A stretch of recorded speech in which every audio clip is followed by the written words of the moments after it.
พอบ้านเอิญไปเบิ่งจักรจันทร์ทุกคนไปเบิ่งน้ำกันดูจักรจันทร์ออกจักรจันทร์อยู่ใส่ นี่อันนี้พ่อมันบ่นี่พ่อมัน ไหน บ่นี่พ่อมันเนี่ยแก โอ้ นี่พ่อมันเห็นบ่ ใช่ใช่ใช่ แล้วตัวมันอยู่นี่บัดนี้เคตัวมันนี่ โอ้จักรจันทร์ทุกคน แล้วตัวมันอยู่ที่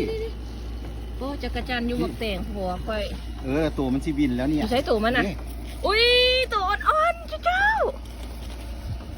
อ๋อนี่จักรจันทร์ตาสีเขียวตาสีอันนั่น เหม็นขี้ โอ้ตาสีอันนั่นบ่เคยเห็นจักรจันทร์สีนี้คืออะไรเมื่อขอจับได้บ่นี่โอ้อย่าการข่อยเด้ออย่าการข่อยเด้อนี่ทุกคนโอ้ เฮ้ยบินแล้ว บินนะบิน มัน นะ เนียนบิน สอรี่ข่อยบ่เฮ็ดหยังให้เจ้าดอกเอาอยู่บนเก่าซะนี่เอาอยู่บนเก่าซะโอเคขอโทษเอาอยู่นี่จับนี่ดีทุกคน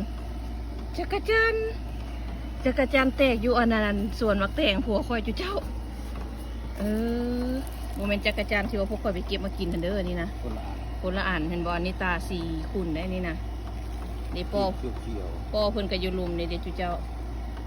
อันนี้ก็เป็นโตเพิ่นเนาะ